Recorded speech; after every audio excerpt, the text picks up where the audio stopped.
ಈ ಸಮಾರಂಭದಲ್ಲಿ ಮುಖ್ಯ ಅತಿಥಿಗಳಾಗಿ ಭಾಗವಹಿಸಿರ್ತಕ್ಕಂಥ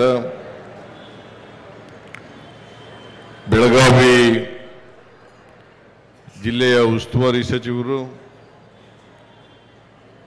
ಲೋಕೋಪಯೋಗಿ ಸಚಿವರು ಆದಂಥ ಶ್ರೀ ಸತೀಶ್ ಜಾರಕಿಹೊಳಿ ಅವರ, ಹಿರಿಯರಾದಂಥ ಸಾರಿಗೆ ಸಚಿವರಾದಂಥ ಶ್ರೀ ರಾಮಲಿಂಗ ರೆಡ್ಡಿ ಅವರ,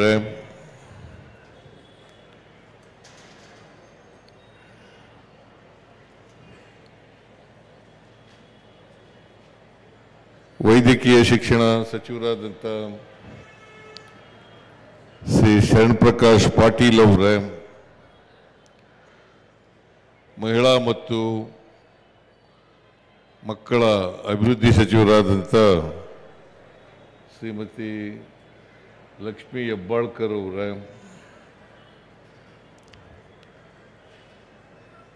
ಉನ್ನತ ಶಿಕ್ಷಣ ಸಚಿವರಾದಂಥ ಶ್ರೀ ಡಾಕ್ಟರ್ ಸುಧಾಕರ್ ಅವರ,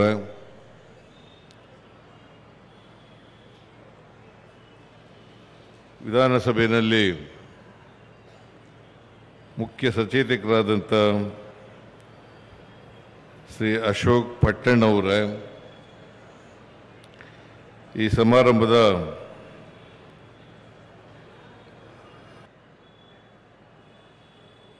ಗ್ಯಾರಂಟಿ ಯೋಜನೆಗಳ ಅನುಷ್ಠಾನ ಸಮಿತಿಯ ಜಿಲ್ಲಾ ಅಧ್ಯಕ್ಷರಾದಂಥ ವಿನಯ ನವಲಗಟ್ಟಿ ಅವರ,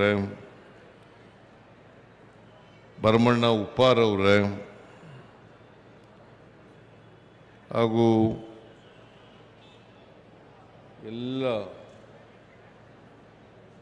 ಆಹ್ವಾನಿತ ಗಣ್ಯರೇ, ಇತರ ಎಲ್ಲ ಸ್ನೇಹಿತರೆ, ಇಲ್ಲಿ ಭಾಗವಹಿಸಿರ್ತಕ್ಕಂಥ ಎಲ್ಲ ಆತ್ಮೀಯ ಸೋದರ ಸೋದರಿಯರೇ, ಮಾಧ್ಯಮದ ಗೆಳೆಯರೇ, ಇವತ್ತು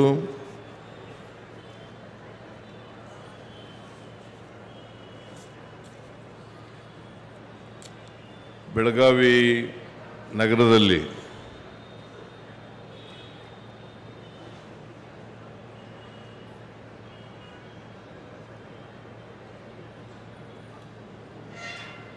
ವೈದ್ಯಕೀಯ ಕಾಲೇಜಿನ ಆವರಣದಲ್ಲಿ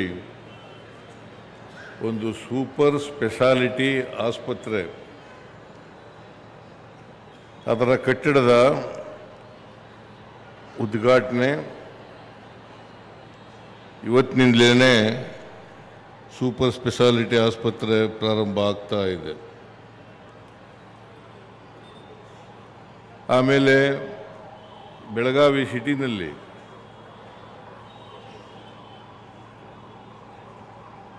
ಸ್ಮಾರ್ಟ್ ಸಿಟಿ ಅನುದಾನದಲ್ಲಿ ವಾಯುವ್ಯ ಕರ್ನಾಟಕ ರಸ್ತೆ ಸಾರಿಗೆ ಸಂಸ್ಥೆಯ ಬೆಳಗಾವಿ ನಗರ ಸಾರಿಗೆ ಬಸ್ ನಿಲ್ದಾಣದ ಉದ್ಘಾಟನೆಯನ್ನು ಕೂಡ ನೆರವೇರಿದೆ. ಆಮೇಲೆ ರಾಣಿ ಚೆನ್ನಮ್ಮ ವಿಶ್ವವಿದ್ಯಾಲಯದ ಹೊಸ ಆವರಣದಲ್ಲಿ ಅನೇಕ ಅಭಿವೃದ್ಧಿ ಕಾರ್ಯಕ್ರಮಗಳ ಉದ್ಘಾಟನೆ, ಶಂಕುಸ್ಥಾಪನೆಯನ್ನು ಕೂಡ ಆಗಿದೆ. ಇವೆಲ್ಲ ಕಾರ್ಯಕ್ರಮಗಳನ್ನು ಕೂಡ ಅತ್ಯಂತ ಸಂತೋಷದಿಂದ ಉದ್ಘಾಟನೆ ಮಾಡಿದ್ದೇನೆ, ಶಂಕುಸ್ಥಾಪನೆ ಮಾಡಿದ್ದೇನೆ ಅಂತೇಳಿ ನಾನು ಭಾಳ ಸಂತೋಷದಿಂದ ಘೋಷಣೆಯನ್ನು ಮಾಡ್ತಾ ಇದ್ದೇನೆ.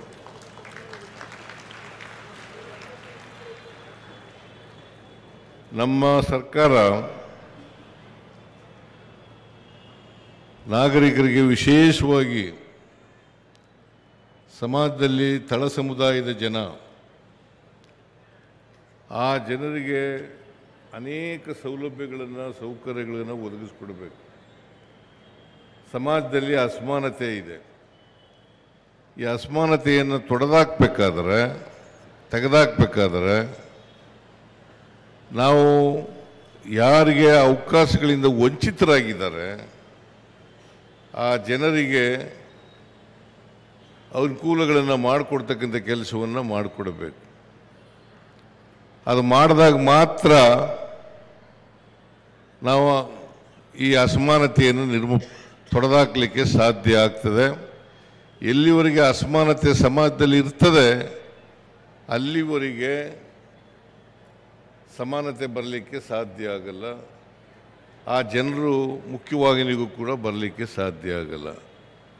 ಬಾಬಾ ಸಾಹೇಬ್ ಅಂಬೇಡ್ಕರ್ ಅವರು ಹೇಳ್ತಾರೆ ಸಮಾಜದಲ್ಲಿ ಎಲ್ಲಿವರೆಗೆ ಅಸಮಾನತೆ ಇರ್ತದೆ, ನಾವು ಎಲ್ಲಿವರೆಗೆ ಬಡವರಿಗೆ ಶಕ್ತಿಯನ್ನು ತುಂಬಲ್ಲ ಆರ್ಥಿಕವಾಗಿ ಸಾಮಾಜಿಕವಾಗಿ, ಆ ಜನರು ಮುಖ್ಯವಾಹಿನಿಗೆ ಬರಲಿಕ್ಕಾಗಲ್ಲ, ಸಮಾಜವನ್ನು ನಿರ್ಮಾಣ ಮಾಡಲಿಕ್ಕಾಗಲ್ಲ, ಸಮಾನತೆಯನ್ನು ನಿರ್ಮಾಣ ಮಾಡಲಿಕ್ಕೆ ಸಾಧ್ಯ ಆಗಲ್ಲ. ಇದು ಅತ್ಯಂತ ಅವಶ್ಯ ಅಂತಕ್ಕಂಥದ್ದನ್ನು ನಾವೆಲ್ಲರೂ ಕೂಡ ಅರ್ಥ ಮಾಡ್ಕೋಬೇಕಾಗ್ತದೆ. ಆಗ ಮಾತ್ರ, ಯಾಕಂದರೆ ಬುದ್ಧ, ಬಸವ, ಅಂಬೇಡ್ಕರ್, ಗಾಂಧೀಜಿ ಹೇಳಿರ್ತಕ್ಕಂಥದ್ದು ನಮ್ಮ ಸಮಾಜದಲ್ಲಿ ಕಟ್ಟ ಕಡೆಯ ಮನುಷ್ಯ ಯಾರಿದ್ದಾರೆ ಅವ್ರಿಗೆ ನ್ಯಾಯ ಒದಗಿಸ್ಕೊಡ್ತಕ್ಕಂಥ, ಅವ್ರಿಗೆ ಸವಲತ್ತುಗಳನ್ನು ಒದಗಿಸ್ಕೊಡ್ತಕ್ಕಂಥ, ಅವ್ರಿಗೆ ಆರ್ಥಿಕವಾಗಿ ಸಾಮಾಜಿಕವಾಗಿ ಶಕ್ತಿಯನ್ನು ತುಂಬತಕ್ಕಂಥ ಕೆಲಸವನ್ನು ಮಾಡಿದಾಗ ಮಾತ್ರ ಸ್ವಾತಂತ್ರ್ಯ ಯಶಸ್ವಿ ಆಗಲಿಕ್ಕೆ ಸಾಧ್ಯ ಆಗ್ತದೆ. ಇಲ್ಲದೆ ಹೋದರೆ ಸ್ವಾತಂತ್ರ್ಯ ಯಶಸ್ವಿ ಆಗಲಿಕ್ಕೆ ಕಷ್ಟ ಆಗ್ತದೆ ಅಂತಕ್ಕಂಥ ಮಾತುಗಳನ್ನು ಇವರೆಲ್ಲರೂ ಕೂಡ ಮಹನೀಯರುಗಳು ಹೇಳಿರ್ತಕ್ಕಂಥ ಮಾತುಗಳು. ಈ ರೀತಿಯಾಗಿ ನಮ್ಮ ಸರ್ಕಾರ ಇವತ್ತು ಅಸಮಾನತೆಯನ್ನು ತೊಡೆದಾಕಲಿಕ್ಕೆ ಅನೇಕ ಕಾರ್ಯಕ್ರಮಗಳನ್ನು ಇವತ್ತು ನಾವು ಮಾಡ್ತಾ ಇದ್ದೀವಿ. ಇವತ್ತು ಸರ್ಕಾರಿ ಆಸ್ಪತ್ರೆಗಳಿಗೆ ಬರ್ತಕ್ಕಂಥವ್ರು ಸಾಮಾನ್ಯವಾಗಿ ಬಡವರು ಮತ್ತು ಗ್ರಾಮೀಣ ಪ್ರದೇಶದ ಜನ, ಶ್ರೀಮಂತರು ದುಡ್ಡಿರ್ತಕ್ಕಂಥವರು ಖಾಸಗಿ ಆಸ್ಪತ್ರೆಗಳಿಗೆ ಹೋಗ್ತಾರೆ. ಆದರೆ ಬಡವರು ಮತ್ತು ದುಡ್ಡಿಲ್ಲದೆ ಇರ್ತಕ್ಕಂಥ ಜನ ಸರ್ಕಾರಿ ಆಸ್ಪತ್ರೆಗಳಿಗೆ ಬರ್ತಾರೆ. ಅವರಿಗೆ ಅತ್ಯುತ್ತಮವಾದಂಥ ಆರೋಗ್ಯ ಸೇವೆಯನ್ನು ಒದಗಿಸ್ಕೊಡ್ಬೇಕಾಗಿರ್ತಕ್ಕಂಥದ್ದು ಸರ್ಕಾರದ ಜವಾಬ್ದಾರಿ, ಕರ್ತವ್ಯ. ಅದಕ್ಕೋಸ್ಕರ ನಾನು 2004ರಲ್ಲಿ ಉಪಮುಖ್ಯಮಂತ್ರಿ ಆಗಿದಾಗ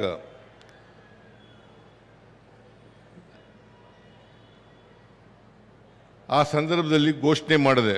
ಏನಪ್ಪ ಅಂತಂದರೆ, ಪ್ರತಿ ಜಿಲ್ಲೆನಲ್ಲಿ ಒಂದು ಸರ್ಕಾರಿ ಕಾಲೇಜ್ ಇರಬೇಕು, ಆಸ್ಪತ್ರೆ ಇರಬೇಕು, ಮತ್ತು ಒಂದು ಸೂಪರ್ ಸ್ಪೆಷಾಲಿಟಿ ಆಸ್ಪತ್ರೆ ಇರಬೇಕು. ಸೂಪರ್ ಸ್ಪೆಷಾಲಿಟಿ ಆಸ್ಪತ್ರೆಗಳು ಕೇವಲ ಸಮಾಜದ ಮೇಲ್ವರ್ಗದವರಿಗೆ ಸಿಕ್ಕಿದ್ರೆ ಸಾಲಲ್ಲ, ಅದು ಕೆಳವರ್ಗದ ಜನರಿಗೂ ಕೂಡ ಸಿಕ್ಕಬೇಕು. ಅದಕ್ಕೋಸ್ಕರ ಇವತ್ತು 22 ಜಿಲ್ಲೆಗಳಲ್ಲಿ ಸರ್ಕಾರಿ ಆಸ್ಪತ್ರೆಗಳನ್ನು ಪ್ರಾರಂಭ ಮಾಡಿದ್ದೇವೆ. ಕಾರಣ ಯಾಕಪ್ಪ ಅಂತಂದರೆ, ಹಳ್ಳಿಗಾಡಿನ ಮಕ್ಕಳು, ಬಡವರ ಮಕ್ಕಳು ಕೂಡ ಅವರು ವೈದ್ಯರಾಗಬೇಕು ಅನ್ನೋ ದೃಷ್ಟಿಯಿಂದ ಅನೇಕ ಜಿಲ್ಲೆಗಳಲ್ಲಿ ಈಗಾಗಲೇ ಕಾಲೇಜುಗಳನ್ನು ಪ್ರಾರಂಭ ಮಾಡಿದ್ದೀವಿ. ಸೂಪರ್ ಸ್ಪೆಷಾಲಿಟಿ ಆಸ್ಪತ್ರೆಗಳನ್ನು ಕೂಡ ಪ್ರಾರಂಭ ಮಾಡಿದ್ದೀವಿ. ಇಲ್ಲೂ ಕೂಡ ಬೆಳಗಾಂನಲ್ಲಿ ನಾನು 2017ರಲ್ಲೇ ಹಿಂದೆ ಮುಖ್ಯಮಂತ್ರಿ ಆಗಿರುವಾಗ 2017ರಲ್ಲಿ ಈ ಸೂಪರ್ ಸ್ಪೆಷಾಲಿಟಿ ಆಸ್ಪತ್ರೆಗೆ ಶಂಕುಸ್ಥಾಪನೆಯನ್ನು ನೆರವೇರಿಸ್ತು. ಅದು ಇಲ್ಲಿವರೆಗೂ ಕುಂಠಿತ ನಡ್ಕೊ ಬಂದಿದೆ. ಈಗ ಮತ್ತೆ ನಮ್ಮ ಸರ್ಕಾರ ಅಧಿಕಾರಕ್ಕೆ ಬಂದ ಮೇಲೆ ಇದರ ವೇಗವನ್ನು ಹೆಚ್ಚು ಮಾಡಿ ಈಗ ಸಂಪೂರ್ಣಗೊಳಿಸಿದ್ದೇವೆ. ಇದನ್ನು ನಾನು ಅತ್ಯಂತ ಸ್ಪಷ್ಟವಾಗಿ ಹೇಳಲಿಕ್ಕೆ ಬಯಸ್ತಾ ಇದ್ದೇನೆ.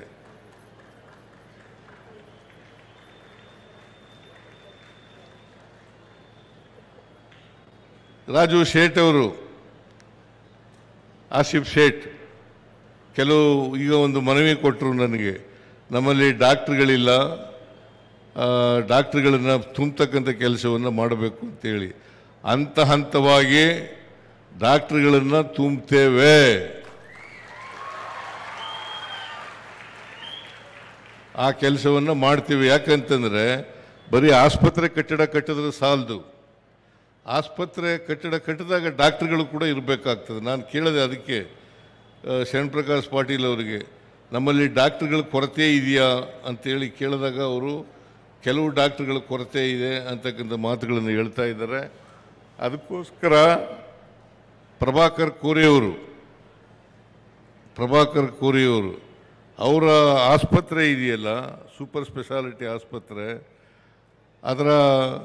ಅಲ್ಲಿಂದ ಡಾಕ್ಟ್ರುಗಳನ್ನು ಉಚಿತವಾಗಿ ಸೇವೆ ಮಾಡ್ತಕ್ಕಂಥ ಕೆಲಸವನ್ನು ಮಾಡ್ತಾ ಇದ್ದಾರೆ.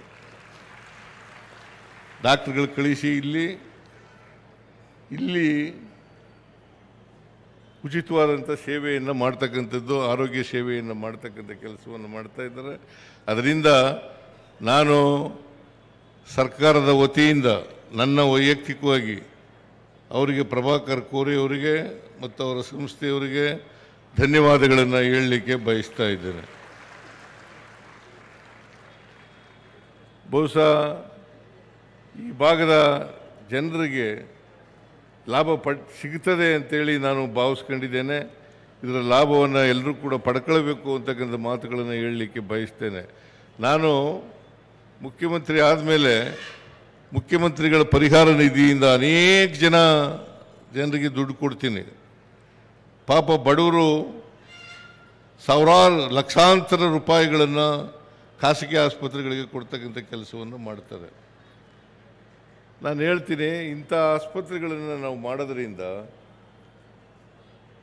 ಬಡವರು, ಸಾಮಾನ್ಯ ಜನ, ಹಳ್ಳಿಗಾಡಿನ ಜನ ಸರ್ಕಾರಿ ಆಸ್ಪತ್ರೆಗಳಲ್ಲಿ ಉಚಿತವಾಗಿ ಸೇವೆಯನ್ನು ಪಡ್ಕೊಳ್ಳಲಿಕ್ಕೆ ಸಾಧ್ಯ ಆಗ್ತದೆ ಅಂತಕ್ಕಂಥ ಮಾತುಗಳನ್ನು ಹೇಳಲಿಕ್ಕೆ ಬಯಸ್ತಾ ಇದ್ದೇನೆ. ಅದರಿಂದ ಸಾಮಾನ್ಯ ಜನ ಖಾಸಗಿ ಆಸ್ಪತ್ರೆಗಳಿಗೆ ಹೋಗೋದನ್ನು ಬಿಡಬೇಕಾಗ್ತದೆ. ಸರ್ಕಾರಿ ಆಸ್ಪತ್ರೆಗಳಲ್ಲಿ ಉತ್ತಮವಾದಂಥ ಸೇವೆ ಒದಗಿಸ್ಕೊಡ್ತಕ್ಕಂಥ ಕೆಲಸವನ್ನು ನಾವು ಮಾಡ್ತೇವೆ ಅಂತಕ್ಕಂಥ ಮಾತುಗಳನ್ನು ಹೇಳಿ ಅದನ್ನು ನೀವೆಲ್ಲರೂ ಕೂಡ ಪಡ್ಕೋಬೇಕು ಅಂತಕ್ಕಂಥ ಮಾತುಗಳನ್ನು ಈ ಸಂದರ್ಭದಲ್ಲಿ ಹೇಳಲಿಕ್ಕೆ ಬಯಸ್ತಾ ಇದ್ದೇನೆ. ಜೊತೆಗೆ ಸ್ಮಾರ್ಟ್ ಸಿಟಿ ಅನುದಾನದಲ್ಲಿ ಒಂದು ವಾಯುವ್ಯ ಕರ್ನಾಟಕ ರಸ್ತೆ ಸಾರಿಗೆ ಸಂಸ್ಥೆ, ಅದರ ಅಡಿನಲ್ಲಿ ಇವತ್ತು ಒಂದು ಬಸ್ ಸ್ಟ್ಯಾಂಡನ್ನು ನಿರ್ಮಾಣ ಮಾಡಿದ್ದೀವಿ. ಅದು ಕೂಡ 50% ಕೇಂದ್ರ ಸರ್ಕಾರ, ರಾಜ್ಯ ಸರ್ಕಾರ 50% ಕೊಡ್ತಕ್ಕಂಥದ್ದು. ಒಟ್ಟಾರೆ ಸುಮಾರು 700 ಬಸ್ಸುಗಳು,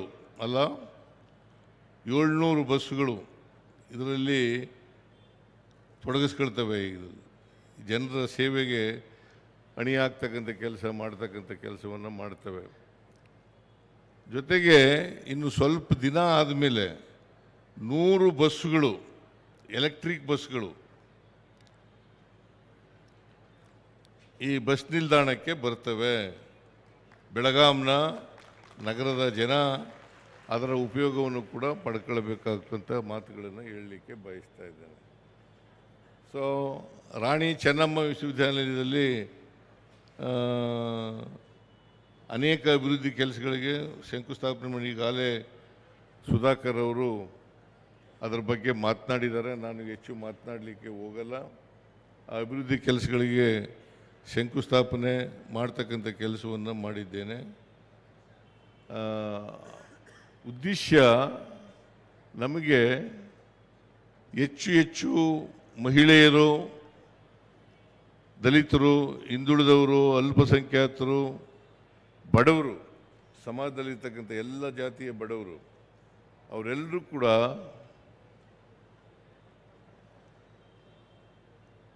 ಉನ್ನತ ಶಿಕ್ಷಣವನ್ನು ಪಡ್ಕೊಳ್ಬೇಕು ಅಂತಕ್ಕಂಥದ್ದು ಉದ್ದೇಶ.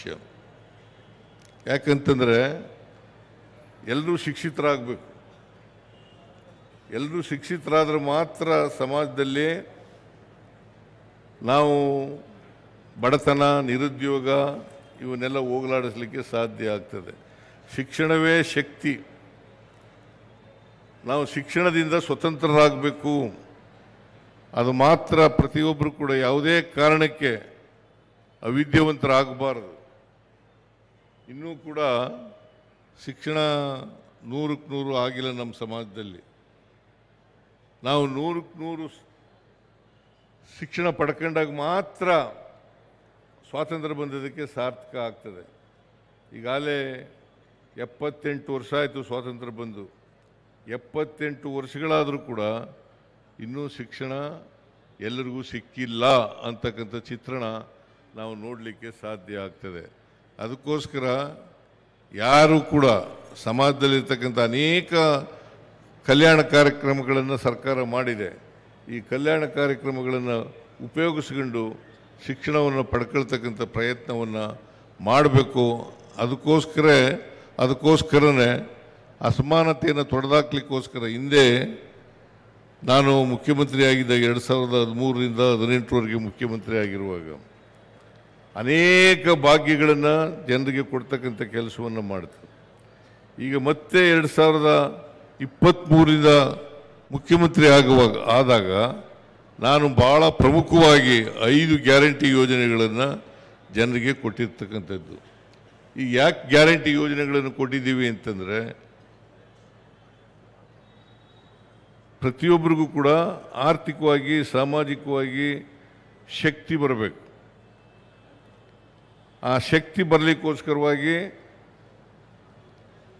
ಎಲ್ಲ ವರ್ಗದ ಜನ, ಮಹಿಳೆಯರು, ಎಲ್ಲ ಜಾತಿಯಲ್ಲಿರ್ತಕ್ಕಂಥ ಬಡವರು, ಎಲ್ಲ ಧರ್ಮದಲ್ಲಿರ್ತಕ್ಕಂಥ ಬಡವರು, ಅವರೆಲ್ಲರಿಗೂ ಕೂಡ ಶಕ್ತಿ ಬಂದಾಗ ಮಾತ್ರ ನಮ್ಮ ಸಮಾಜದಲ್ಲಿ ನಾವು ಸಮಾನತೆಯನ್ನು ತರಲಿಕ್ಕೆ ಸಾಧ್ಯ ಆಗ್ತದೆ. ಅದಕ್ಕೋಸ್ಕರ ಶಕ್ತಿ ಯೋಜನೆ ಒಂದರಲ್ಲೇ ಸುಮಾರು 500 ಕೋಟಿಗೂ ಹೆಚ್ಚು. ಎಷ್ಟು ರಾಮಲಿಂಗಾರೆಡ್ಡಿ ಅವರೇ? 564 ಕೋಟಿ 564 ಕೋಟಿ ಮಹಿಳೆಯರು ಉಚಿತವಾಗಿ ಪ್ರಯಾಣ ಮಾಡಿದ್ದಾರೆ.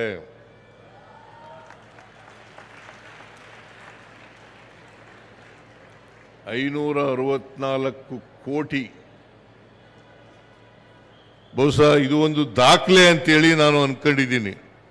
564 ಕೋಟಿ.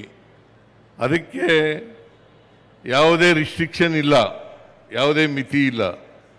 ಎಲ್ಲ ಸಮಾಜದಲ್ಲಿರ್ತಕ್ಕಂಥ ಎಲ್ಲ ಹೆಣ್ಮಕ್ಳು, ವಿದ್ಯಾರ್ಥಿಗಳು, ಎಲ್ಲ ಜಾತಿ, ಎಲ್ಲ ಧರ್ಮದ ಅವರು ಕೂಡ ಸರ್ಕಾರಿ ಬಸ್ಗಳಲ್ಲಿ ಫ್ರೀಯಾಗಿ ಪ್ರಯಾಣ ಮಾಡಬಹುದು.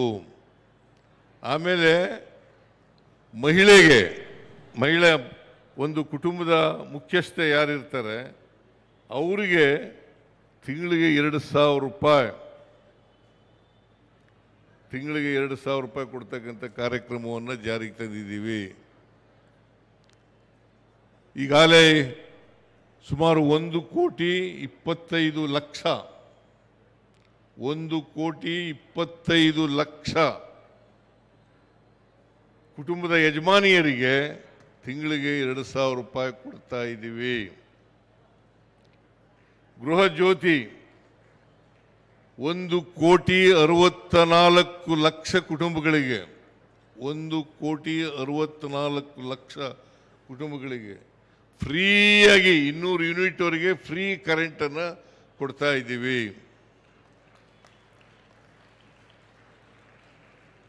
ಅನ್ನಭಾಗ್ಯ ಕಾರ್ಯಕ್ರಮ ಸುಮಾರು 10 kgವರೆಗೆ ಪ್ರತಿಯೊಬ್ಬರಿಗೂ ಕೂಡ 10 kgವರೆಗೆ ಉಚಿತವಾಗಿ ಕೊಡ್ತಾ ಇರ್ತಕ್ಕಂಥದ್ದು.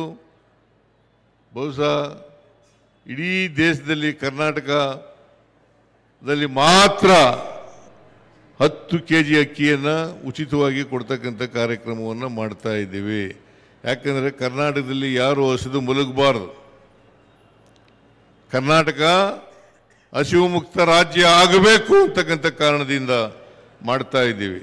ಜೊತೆಗೆ ಯುವಕ ಯುವತಿಯರಿಗೆ ಯಾರು ಗ್ರ್ಯಾಜುಯೇಟ್ಗಳಾಗಿದ್ದಾರೆ, ಪದವೀಧರರಾಗಿದ್ದಾರೆ, ಅವ್ರಿಗೆಲ್ಲರಿಗೂ ಕೂಡ 3,000 ರೂಪಾಯಿ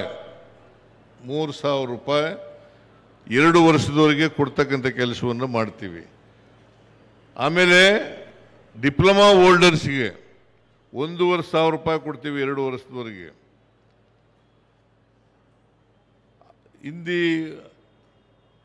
ಇದ್ರ ಜೊತೆಗೆ ನಾವು ಕೌಶಲ್ಯ ಅಭಿವೃದ್ಧಿನೂ ಕೂಡ ಮಾಡಿಕೊಡ್ತೀವಿ. ಕೌಶಲ್ಯ ಅಭಿವೃದ್ಧಿ ಯಾಕೆ ಮಾಡಿಕೊಡ್ತೀವಿ ಅಂತಂದರೆ, ಅವರು 2 ವರ್ಷ ಮಾತ್ರ ನಾವು ಯುವ ನಿಧಿ ಕಾರ್ಯಕ್ರಮ ಜಾರಿ ಕೊಟ್ಟಿರೋದ್ರಿಂದ ಅವ್ರಿಗೆ ಕೌಶಲ್ಯ ಅಭಿವೃದ್ಧಿ ಆದರೆ ನಿರುದ್ಯೋಗದ ಸಮಸ್ಯೆಯನ್ನು, ಉದ್ಯೋಗವನ್ನು ಪಡ್ಕೊಳ್ಳಲಿಕ್ಕೆ ಅನುಕೂಲ ಆಗ್ತದೆ ಅನ್ನೋ ಕಾರಣಕ್ಕೋಸ್ಕರವಾಗಿ ಇದನ್ನು ಮಾಡ್ತಾ ಇದ್ದೀವಿ.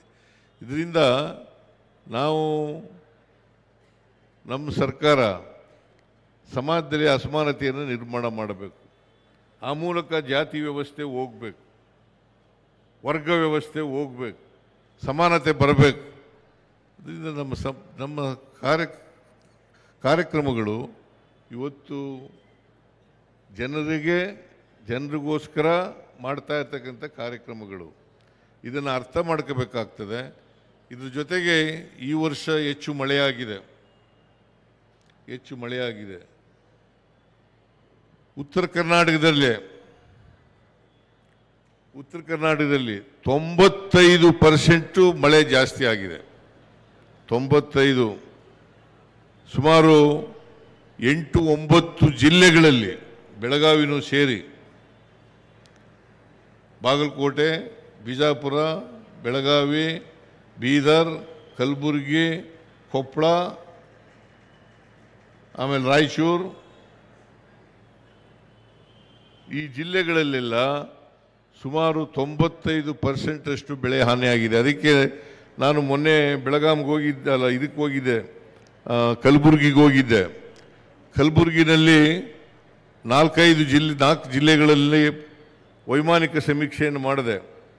ಬೀದರ್, ಕಲಬುರಗಿ, ಯಾದಗಿರಿ ಮತ್ತು ವಿಜಯಪುರ ಈ ಜಿಲ್ಲೆಗಳಲ್ಲಿ ಮಾಡಿದಾಗ ಸುಮಾರು 10 ಲಕ್ಷಕ್ಕೂ ಹೆಚ್ಚು, ಬೆಳಗಾವಿ ಜಿಲ್ಲೆ ಒಂದರಲ್ಲೇ ಸುಮಾರು 80,000 ಹೆಕ್ಟೇರ್ ಪ್ರದೇಶದಲ್ಲಿ ಬೆಳೆ ಹಾನಿಯಾಗಿದೆ.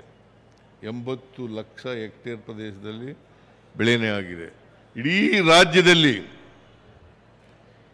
ರಾಜ್ಯದಲ್ಲಿ ಸುಮಾರು 10 ಲಕ್ಷ ಹೆಕ್ಟೇರ್ ಪ್ರದೇಶದಲ್ಲಿ ಬೆಳೆ ಹಾನಿಯಾಗಿದೆ. ಈ ಸಾರಿ ಒಂದು ಕಡೆ ಮಳೆ ಬಂದಿದೆ, ಎಲ್ಲ ಜಲಾಶಯಗಳು ತುಂಬಿದ್ದಾವೆ, ಆದರೆ 10 ಲಕ್ಷ ಹೆಕ್ಟೇರ್ ಪ್ರದೇಶದಲ್ಲಿ ಬೆಳೆ ಹಾನಿಯಾಗಿದೆ. ಅದಕ್ಕೆ ನಾನು ಕಲಬುರಗಿನಲ್ಲಿ ಘೋಷಣೆ ಮಾಡಿದೆ, ಬೆಳಗಾಮು ಸೇರಿದಂತೆ 10 ಲಕ್ಷ ಹೆಕ್ಟೇರ್ ಪ್ರದೇಶ ಇದೆಯಲ್ಲ, ಅದರಲ್ಲಿ ಖುಷ್ಕಿ ಜಮೀನಿನಲ್ಲಿ ಬೆಳೆ ಹಾನಿಯಾಗಿದ್ದರೆ 17,000 ಕೋಟಿ NDRF ಮತ್ತು ಸರ್ಕಾರದ ವತಿಯಿಂದ 8,500 ರೂಪಾಯಿ, ಸರ್ಕಾರದ ವತಿಯಿಂದ 8,500 ರೂಪಾಯಿ. NDRF ನಾರ್ಮ್ಸ್ ಪ್ರಕಾರ 8,500 ರೂಪಾಯಿ ಪ್ಲಸ್ ಸರ್ಕಾರದ ವತಿಯಿಂದ 8,500 ರೂಪಾಯಿ, ಒಟ್ಟು 17,000 ರೂಪಾಯಿಯನ್ನು ಒಂದು ಹೆಕ್ಟೇರಿಗೆ ಕೊಡ್ತಕ್ಕಂಥ ಕೆಲಸವನ್ನು ಮಾಡ್ತಾ ಇದ್ದೀವಿ. ಜೊತೆಗೆ ನೀರಾವರಿ ಪ್ರದೇಶದಲ್ಲಿ ಬೆಳೆ ಹಾನಿಯಾಗಿದ್ದರೆ ಅದಕ್ಕೆ 8,500 ಕೋಟಿ 500 ರೂಪಾಯಿ ಸೇರಿಸಿ ಒಟ್ಟು 21,500 ರೂಪಾಯಿ, 21,500 ರೂಪಾಯಿಯನ್ನು ನೀರಾವರಿ ಒಂದು ಹೆಕ್ಟೇರ್ ಪ್ರದೇಶಕ್ಕೆ ಸರ್ಕಾರ ಕೊಡ್ತದೆ ಅಂತಕ್ಕಂಥ ಮಾತುಗಳನ್ನು ಹೇಳಲಿಕ್ಕೆ ಬಯಸ್ತೇನೆ. ಜೊತೆಗೆ ಮಲ್ಟಿ ಪೆರೇನಿಯಲ್ ಕ್ರಾಪ್ಸ್ ಈ ಬೆಳೆಗಳಿಗೆ ಈ ಜಮೀನಿನಲ್ಲಿ ಬೆಳೆ ಹಾನಿಯಾಗಿದ್ದರೆ ಇವಕ್ಕೆ 31,000 ರೂಪಾಯಿಗಳನ್ನು ಸರ್ಕಾರ ಕೊಡ್ತದೆ. ಆದ್ದರಿಂದ ಸರ್ಕಾರ ಇವತ್ತು ಎಲ್ಲ ಸರ್ವೆ ಮುಗಿದ ತಕ್ಷಣವೇ ಅನೇಕ ಪ್ರದೇಶಗಳಲ್ಲಿ ಇನ್ನೂ ಮಳೆ ಆಗ್ತಾ ಇದೆ, ಸರ್ವೆ ಮಾಡೋಕ್ಕಾಗ್ತಾ ಇಲ್ಲ. ಇಲ್ಲಿವರೆಗೆ ಸುಮಾರು 50-60% ಸರ್ವೆ ಆಗಿದೆ. ಬೆಳಗಾಂನಲ್ಲಿ ಮುಗಿದಿದೆ. ಬೆಳಗಾಂನಲ್ಲಿ ಮುಗಿದಿದೆ. ನಾವು ಎಲ್ಲ ಪ್ರದೇಶದಲ್ಲೂ ಕೂಡ ಒಟ್ಟಿಗೆ ಮುಗಿದಾಗ ಪರಿಹಾರವನ್ನು ವಿತರಣೆ ಮಾಡ್ತಕ್ಕಂಥ ಕೆಲಸವನ್ನು ಮಾಡ್ತಾ ಇದ್ದೀವಿ. ನಮ್ಮ ಸರ್ಕಾರ ರೈತರ ಪರವಾಗಿದೆ ಅಂತಕ್ಕಂಥ ಮಾತುಗಳನ್ನು ಹೇಳಲಿಕ್ಕೆ ಬಯಸ್ತಾ ಇದ್ದೇನೆ.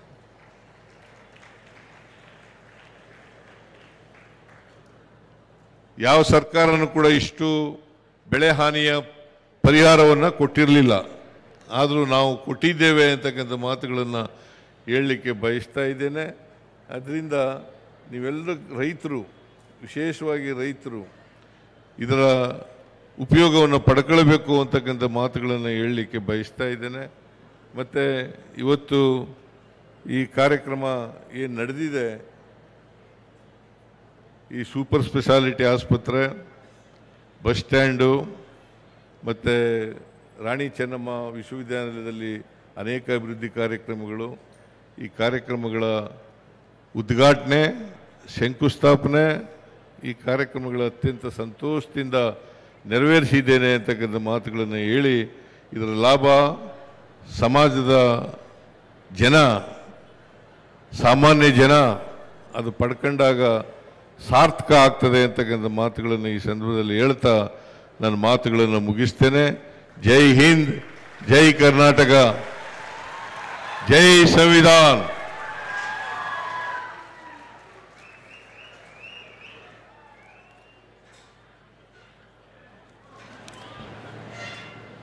ವೈದ್ಯಕೀಯ ಕಾಲೇಜು